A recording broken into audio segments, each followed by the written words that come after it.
Las venas abiertas de América Latina, por Eduardo Galeano, parte 43. Los batallones arrasaban las aldeas y las plantaciones. Los ríos quedaban teñidos de rojo. Los bandoleros otorgaban el permiso de vivir a cambio de tributos en dinero o cargamentos de café. Y las fuerzas represivas expulsaban y perseguían a innumerables familias que huían a las montañas a buscar refugio. En los bosques parían las mujeres. Los primeros jefes guerrilleros, animados por la necesidad de revancha, pero sin horizontes políticos claros, se lanzaban a la destrucción por la destrucción. El desahogo a sangre y fuego sin otros objetivos.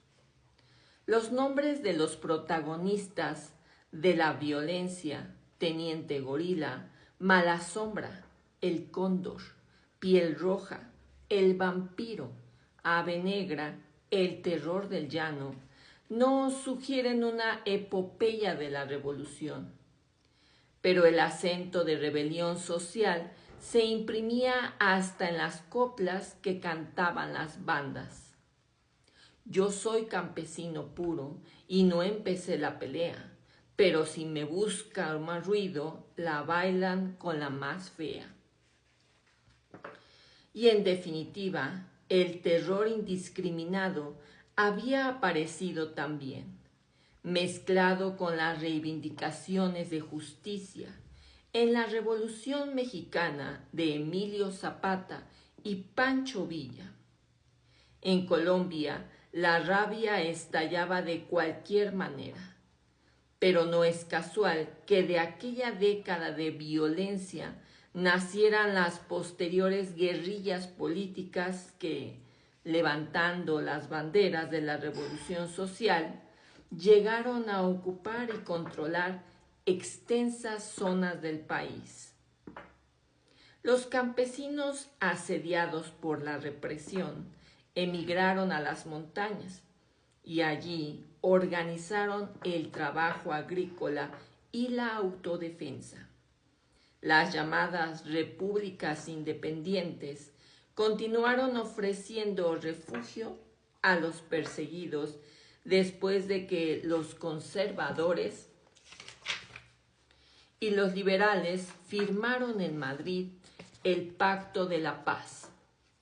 Los dirigentes de ambos partidos, en un clima de brindis y palomas, resolvieron turnarse sucesivamente en el poder en aras de la concordia nacional, y entonces comenzaron, ya de común acuerdo, la faena de la limpieza contra los focos de perturbación del sistema. En una sola de las operaciones para abatir a los rebeldes de Marquetalia, se dispararon 1,5 millones de proyectiles.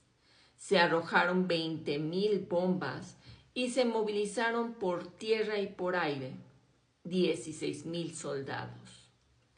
En plena violencia había un oficial que decía: a mí no me traigan cuentos, tráiganme orejas. El sadismo de la represión y la ferocidad de la guerra ¿podría explicarse por razones clínicas? ¿Fueron el resultado de la maldad natural de sus protagonistas? Un hombre que cortó las manos de un sacerdote, prendió fuego a su cuerpo y a su casa, y luego lo despedazó y lo arrojó a un caño, gritaba cuando ya la guerra había terminado: yo no soy culpable, yo no soy culpable, déjenme solo.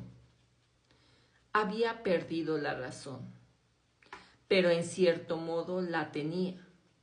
El horror de la violencia no hizo más que poner de manifiesto el horror del sistema, porque el café no trajo consigo la felicidad y la armonía como había profetizado Nieto Arteta. Es verdad que gracias al café se activó la navegación del Magdalena y nacieron líneas de ferrocarril y carreteras, y se acumularon capitales que dieron origen a ciertas industrias.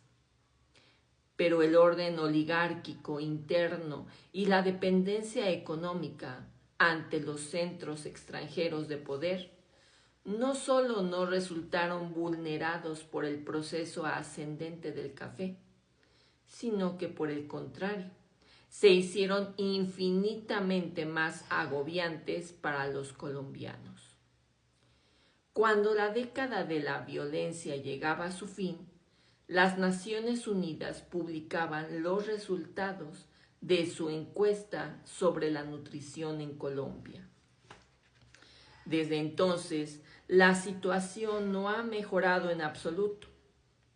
Un 88% de los escolares de Bogotá padecía avitaminosis, un 78% sufría arriboflavinosis y más de la mitad tenía un peso por debajo de lo normal.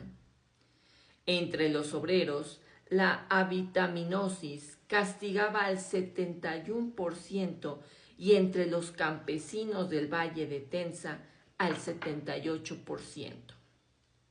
La encuesta mostró una marcada insuficiencia de alimentos protectores, leche y sus derivados, huevo, carne, pescado y algunas frutas y hortalizas, que aportaban conjuntamente proteínas, vitaminas y sales. No solo a la luz de los fogonazos de las balas se revela una tragedia social.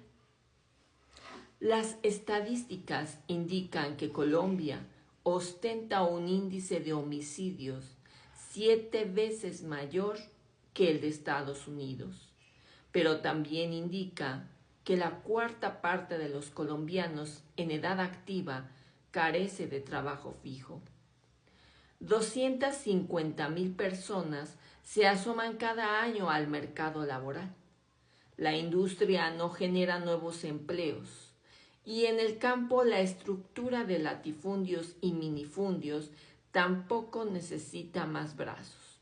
Por el contrario, expulsa sin cesar nuevos desocupados hacia los suburbios de las ciudades.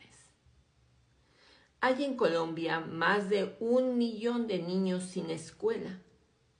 Ello no impide que el sistema se dé el lujo de mantener 41 universidades diferentes, públicas o privadas, cada una con sus diversas facultades y departamentos para la educación de los hijos de la élite y de la minoritaria clase media.